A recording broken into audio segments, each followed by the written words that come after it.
Hi, my name is Daisy. I'm 18 years old. Before I start, tell me, have you ever had nightmares about being stuck in a narrow hallway and you can't get out? Well, that's exactly what my story's about. My best friend Olive and I like caving. We choose complex caves to get more of an adrenaline rush. But there was one cave which I still wouldn't dare go down to. It was called Lionel's Hole and was located in England. We decided to fly there for the weekend. This cave was extremely narrow, sometimes flooded, and looked like a maze. It was very risky. We approached the hill and began looking for a sign. Below it was the entrance to the cave. It seemed so tiny. There's no way the rescuers would be able to get in there if something were to happen. Olive decided to go first and handed me a yellow suitcase with the stuff we would be needing. We had a long descent down. I was very nervous, like it wasn't going to end well. It was my turn to go down. Water was dripping over the rocks, and it was very narrow. I saw the light of Olive's flashlight below.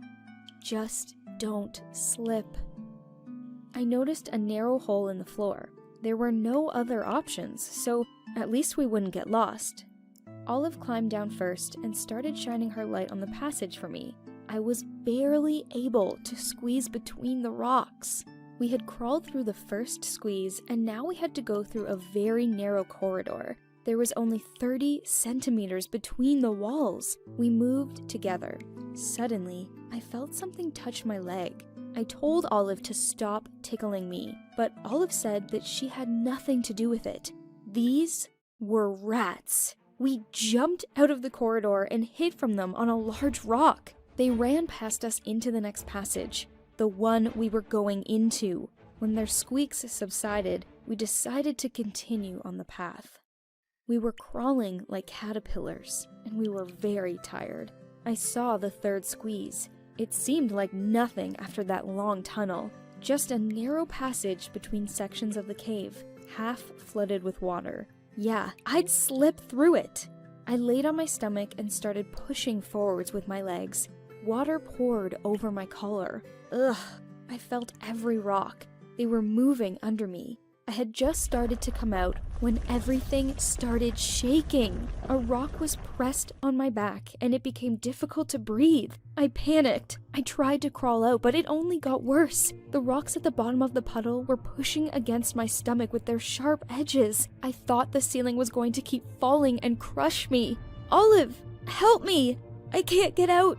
I can't breathe. Olive began reassuring me and told me to start counting backwards. That should have tricked my brain so I could breathe again. She tried to pull me out, but I was stuck tight. I saw the suitcase. It's a good thing I had it. I was able to reach it. I took out my phone, but there was no signal. Olive could call rescuers from outside, but all our things were in this suitcase. Olive told me that she was going to get out of the cave and run to the nearest town for help. I asked her not to leave. I didn't want to be there alone. Daisy, we have no other choice. I'll be back as soon as I can. I won't leave you. I promise. I heard her footsteps. She really left. When it became quiet, I realized that I was left completely alone. This silence was driving me crazy. I started screaming until I lost my voice. I guess I had zoned out from stress, but I felt a touch, and it brought me to my senses. Was Olive back? I was saved! I started calling her name, but she didn't respond. I abruptly fell silent, and my heart began to beat faster. If it wasn't Olive, then who was it? Something bit me! I listened. Rats! I'd blocked them out of the passage. I felt their little paws on my legs. Ugh, disgusting! I started twitching to throw the rats off of me, but that only made them angry. They started biting, and it hurt so much. I froze, hoping that they would leave me alone, but that was nothing compared to what lay ahead of me. I don't know how long I sat there before they left. I needed a distraction, and I remembered the phones. I started looking at our photos, but suddenly I heard a strange sound. It was coming from the depths of the cave. The rumbling was getting closer, and I thought I could see something. My imagination was conjuring up a terrible monster. But suddenly, lightning struck. I knew that sound. I wasn't so deep underground after all. If I could hear the start of a thunderstorm, that made me happy. But not for long.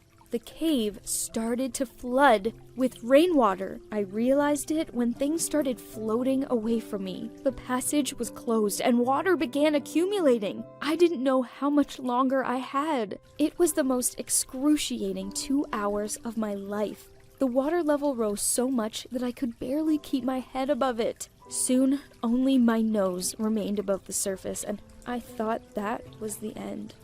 But then, I felt the passageway loosen. Thanks to the water, I was able to slide, and I pushed with my hands with all my strength. I budged! Air was running out, and I only had one shot. I did it! I grabbed the phone and started crawling along the tunnel. It flooded quickly. When I got out, I saw rats climbing up that big rock. This was bad.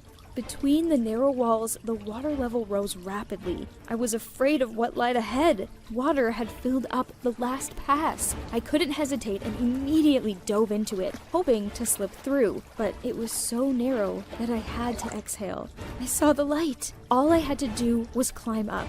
I took off my gloves and grabbed onto the wet rocks with my bare hands. It hurt, but I was so afraid of falling back into the cave. I was exhausted. I had been in that cave for 18 hours. Olive arrived with the rescuers. It turned out that she never would have made it in time to save me. The thought of it still scares me. But I survived, and I have something to tell. Thanks for listening to my story.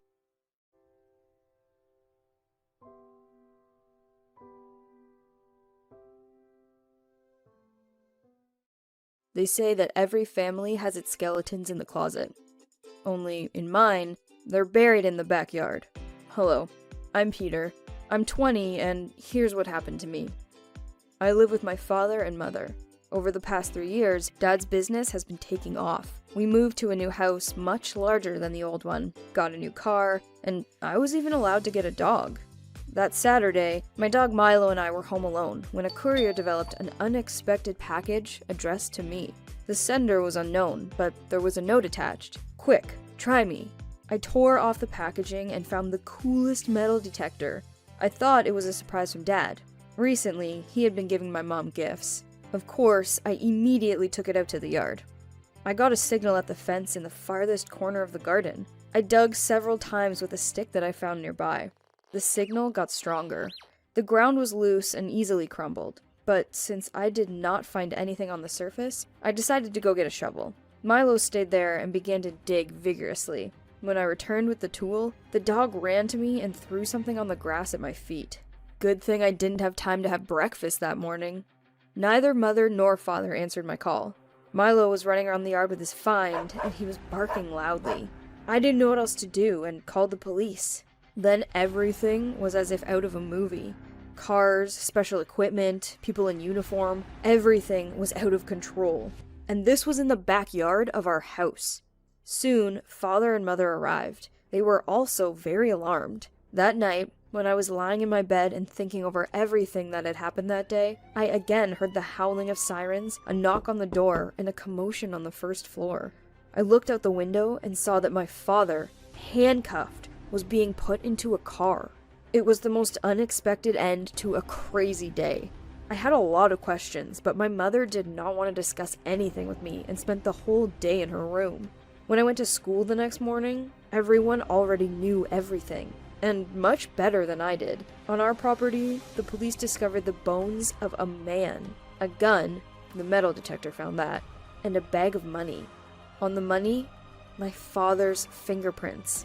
And then, a lot of different information surfaced about the illegal affairs of my dad and his illegal business. The whole school was in my ear. The word mafia haunted me on every corner. They poked me, and someone shouted swear words at me. I couldn't handle even 2 classes and just ran home.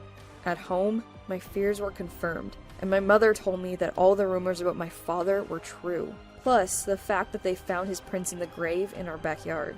I just couldn't believe it. As a father, he really ran not-so-good businesses, such as strip clubs and several gambling establishments disguised as bars. He was released on bail, and he had already been behind bars for several days when I first went to visit him. First, he asked me how it turned out that I was running around with a metal detector in our backyard. I told him about the anonymous gift, and that I was sure it was from him. Then, my father nodded empathetically and said, "How cleverly they set me up." He admitted that he had indeed been running an illegal business for several years, and if not him, then someone else would have done it. But he has principles, and he never would have stooped to the low level of murder. About 2 weeks ago, an important meeting took place with people much more powerful and dangerous than him. In order not to lose his job, he promised every month to give part of his share to them. This money was found in the ground, along with the poor fellow buried nearby, and on that money there were fingerprints. Milo and I also turned out to be pawns in this game, and without suspecting anything, played a great role in removing father from the playing field. For several months, the trial has dragged on, and is flooded with new evidence of my dad's guilt. As for me and my mother, we fully support him, even though he was running a dirty business. It's not easy for us either. They recognize us and point fingers. Fine, let them. What do you think about the kind of activity in which my father engaged? And how do you feel about the mafia? Write in the comments.